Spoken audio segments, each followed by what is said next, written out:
తాకట్లో ఉన్న మీ బంగారాన్ని విడిపించి ఆ రోజు ఆన్లైన్ రేటుకి కొంటాం. Sharma gold company. నమస్కారం ఉమ్మా గారు. నమస్తే అమ్మా.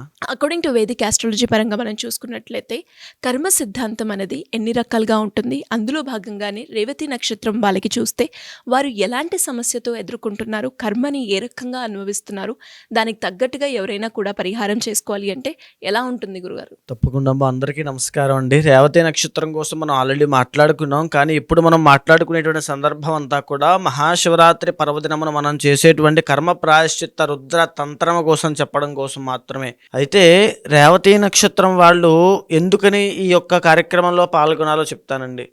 రేవతి నక్షత్రం వాళ్ళకి ఎస్పెషల్లీ ఈ సంవత్సరం విపరీతమైన టార్గెట్స్ ఉంటాయి, విపరీతమైన పోరాటం ఉంటుంది. ద ఒరిజినల్ 12th హౌస్ అండి. విపరీతమైన ధన నష్టము, విపరీతమైనటువంటి శక్తి నష్టము, అంటే loss of money, loss of health, loss of wealth, loss of efforts, loss of energy, loss of thoughts అన్నీ కూడా లాస్ అవ్వడము, విపరీతంగా నష్టపోయేటువంటి అవకాశాలు ఉంటాయి. మీరు బాగా గమనించండి. మార్చి 28, 29, మార్చి 30 ఈ 3 తారీఖుల్లోనూ షష్టగ్రహ కూటమి అనేటువంటిది మీనరాశిలో పట్టడం చేత మీనరాశి వాళ్ళకి ఆరోగ్యపరమైన ఇబ్బందులు తీవ్రంగా ఉంటాయి. మార్చి 28, 29, 33 తారీఖుల్లో పట్టేటువంటి షష్టగ్రహ కూటమి వల్ల విపరీతమైనటువంటి ఆరోగ్య సమస్యలు మీనరాశి వాళ్ళకి రాబోతున్నాయి.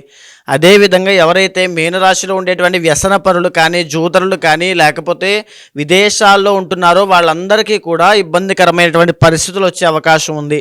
మ్యారీడ్ లైఫ్లో కూడా బికాజ్ 7వ స్థానంలో కేతు యొక్క సంచారం వల్ల మ్యారీడ్ లైఫ్లో ఇబ్బందులు, బిజినెస్లో నష్టాలు కలిగేటువంటి అవకాశం కనబడుతోంది. రేవతి నక్షత్రం వాళ్ళకి ఉద్యోగం నప్పదు, బిజినెస్లో మాత్రమే అద్భుతంగా రాణిస్తారని కూడా మనం చెప్పుకున్నాం.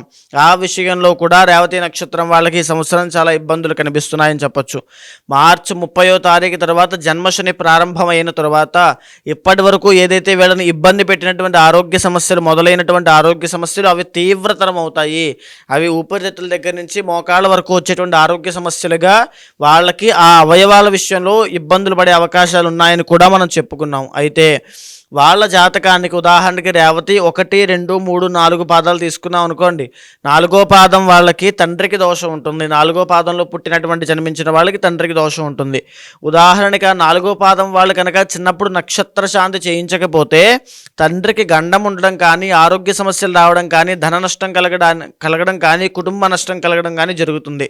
అలాంటివి ఏవైనా చేయనప్పుడు మీ జీవితంలో వచ్చేటువంటి పెను మార్పులు లేదా ఇబ్బందులు వాటిని కూడా ఈ కర్మ ప్రాయశ్చిత్త రుద్ర తంత్రము ద్వారా రేవతి నక్షత్రం వాళ్ళు తొలగించుకోవచ్చు. ఇక రెండవది బాల అరిష్ట గండములు అని ఉంటాయి. ప్రతి ఒక్కరికి ఇంటర్నల్ జాతకం ద్వారా తెలుసుకోవాల్సింది చిన్నపిల్లలకి బాల అరిష్ట గండములు. ఐదర్ మీకు చిన్నప్పుడు చేయకపోయినా, లేదా మీ పిల్లలకి కనుక రేవతి నక్షత్రం వాళ్ళకి చేయకపోయినా, లేదా ఏ నక్షత్రం వాళ్ళకి బాల అరిష్ట గండములు చేయకపోయినా వాళ్ళకి ఆ ఆరోగ్య సమస్యలు తీవ్రతరమై అది ప్రాణాంతకమైన వ్యాధులుగా ప్రాణానికే ప్రమాదం కలిగించే విధంగా వస్తాయి. అలాంటి బాల అరిష్ట గండములు నుంచి తప్పించుకోవడం కోసము అని మూడవది సర్పదోషములని కొన్ని ఉంటాయండి.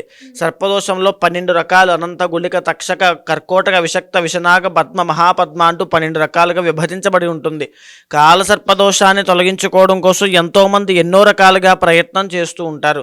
అది మూడవదైతే పితృదోషము అంటాము. అంటే మనము మన పూర్వీకులకు కానీ, వంశస్థులకు కానీ, లేకపోతే మన పితృదేవతలకు కానీ సరిగ్గా తర్పణాలు, ఆబ్దికము, సంవత్సరీకము, తద్దినము లాంటివి చేయకపోతే, వాళ్ళకి శ్రాద్ధకర్మ సరిగ్గా నిర్వహించకపోతే మనల్ని పట్టి పీడిస్తూ ఇబ్బంది పెడుతూ ఉంటాయి. సంతానం కలగకుండా, మన సంతానానికి ఇబ్బంది కలిగేలాగా, మనకి వివాహం జరగకుండా, వివాహం అయిన తర్వాత ఇబ్బందులు వచ్చేలాగా తీవ్రమైన సమస్యలు వస్తూ ఉంటాయి వాళ్ళ కోసము. అదేవిధంగా కుజదోషము, మనం కుజదోషం గురించి మాట్లాడుతూ ఉంటామండి. 4-5 రకాలుగా ఉంటుంది. 1 కుజదోషం పెళ్లి కానీ లేట్ మ్యారేజ్ అవుతుంది. 2 పెళ్ళైన తర్వాత విడిపోతారు. 3 పెళ్ళైన చనిపోతారు. 4ది పెళ్ళైన తర్వాత కోర్టు కేసులు అంటూ న్యాయపరమైన చిక్కులు ఎదుర్కొంటారు. ఈ 4 రకాల కుజదోషం వాళ్ళు. అసలు ఈ 4 దోషాలు ఎందుకు వస్తాయి? ఇప్పుడు నేను చెప్పినటువంటి సర్ప, కాలసర్ప, అదేవిధంగా కుజదోష, పితృదోష ఇవన్నీ ఎందుకు వస్తాయండి? మనం చేసుకున్నటువంటి కర్మ వల్ల వస్తాయి. మనం చేసుకున్న కర్మ ఏమిటి అంటే సంచిత కర్మ అని ఉంటుందండి. మన జన్మలుగా మనల్ని వెంటాడుతూ వచ్చేటువంటి కర్మనే సంచిత కర్మ. అది ఉండగా మనం జీవితంలో సుఖపడేటువంటి అవకాశాలు ఉండవు. అది శని యొక్క పీరియడ్ ఆఫ్ టైంలో కానీ, జాతకంలో దోషాలు ఉన్నప్పుడు కానీ మనం అనుభవించేలా చేస్తుంది. ఆ అనుభవాన్ని, మన బాధని తగ్గించుకోవడం కోసం మనం చేయాల్సిన మొట్టమొదటి పని ఏమిటి అంటే కర్మని తొలగించుకోవడము. కర్మని నాశనం చేసుకోవడం కోసము. మహాకుంభమేళా వెళ్ళి అంతమంది ఎందుకు స్నానం చేస్తున్నారంటే మన పాపాలు పోతాయి, మనకి ఎంతో పవిత్రత చేకూరుతుందని అర్థం కోసం. కార్తీక మాసంలో పౌర్ణమి నాడు స్నానం ఎందుకు చేస్తారంటే మనకి కాస్త పాపాలు పోతాయి అని అర్థము. కార్తీక మాసంలో దీపం ఎందుకు వెలిగిస్తారంటే పాపం పోతుంది అని అర్థము. మాఘమాసంలో స్నానం ఎందుకు చేస్తారంటే పాపము దరిచేరదు అని అర్థము. తర్వాత మనం ఏ పుణ్యకార్యము చేసినా, లేకపోతే మనం చేస్తూ ఉంటాం దైవ కార్యక్రమాలని, కార్తీక పురాణం ఈ రోజున చదివితే కనుక, లేదా తులసీధాత్రి సమేత లక్ష్మీనారాయణ పూజ చేస్తే కనుక ఈ రకమైన పాపాలు పోతాయి. ఇలా 100 దీపాలు కనుక ఆవునితో వెలిగించుకుంటే మన మహాపాతకములు ఉపపాతకములు పోతాయని కూడా పురాణంలో చెప్పబడి ఉంది. ఎలా అయితే పాపము నశించడానికి ఎన్నో మార్గాలు ఉన్నాయో, అలానే ఈ మహాశివరాత్రి పర్వదినమున కర్మ ప్రాయశ్చిత్త రుద్రతంత్రము కూడా అత్యంత శుభప్రదమైనది, అత్యంత శక్తివంతమైన మార్గము. ఇది మహాశివరాత్రి నాడు మాత్రమే చేస్తే సిద్ధించేటువంటిది. కాబట్టి ప్రతి ఒక్కరూ, ప్రతి నక్షత్రం వాళ్ళు, రేవతి నక్షత్రంతో సహా ప్రతి ఒక్కరూ వచ్చి స్వామివారి యొక్క కైంకర్యంలో, స్వామివారి యొక్క సేవలో, అర్చన, అభిషేక, పారాయణ హోమాల్లో పాల్గొని తప్పకుండా అర్చించి సేవించి కర్మని ప్రాయశ్చిత్తం చేసుకోండి. ఏ సమస్యలు ఉన్నా, ఏ కోరికలు ఉన్నా తప్పకుండా తక్షణమే వాటి నుంచి బయటపడతారు. మరి ఈ కార్యక్రమంలో ఎవరైనా కూడా పాల్గొనాలి అంటే ఎలా ఉంటుంది ప్రొసీజర్? దానికి అప్రోచ్ అవ్వాలి అంటే ఎలా ఉంటుంది గురుగారు? కింద కనిపించేటువంటి నెంబర్కి ఫోన్ చేస్తే మా వాళ్ళు మీకు పూర్తి డీటెయిల్స్ ఇస్తారు. మీరు రాలేని పక్షంలో, ఆరోగ్య ఇబ్బందులు ఉన్న వాళ్ళకి ఆన్లైన్ సదుపాయం కూడా కల్పించాము. వాళ్ళ యొక్క వివరాల మీద, వాళ్ళ యొక్క జాతక దోషాల మీద, నక్షత్ర రీత్యా అన్ని పూజలు జరుగుతుంటాయి. వాళ్ళు లైవ్లో కనెక్ట్ అయ్యి దర్శనం చేసుకుంటూ, నేను ఇచ్చిన మంత్రాన్ని జపం చేస్తూ ఖచ్చితంగా స్వామివారిని దర్శనం చేసుకోవచ్చు. వచ్చిన ప్రతి ఒక్కరికి, ఆన్లైన్లో చేసుకున్న ప్రతి ఒక్కరికి కూడా ఆది దంపతుల యొక్క అనుగ్రహం ద్వారా అఖండ ఐశ్వర్యం సిద్ధించేటువంటి యంత్రము, నరదృష్టి నివారణ యంత్రము, రక్షలు, విభూది అన్నీ కూడా ఇవ్వబడతాయి.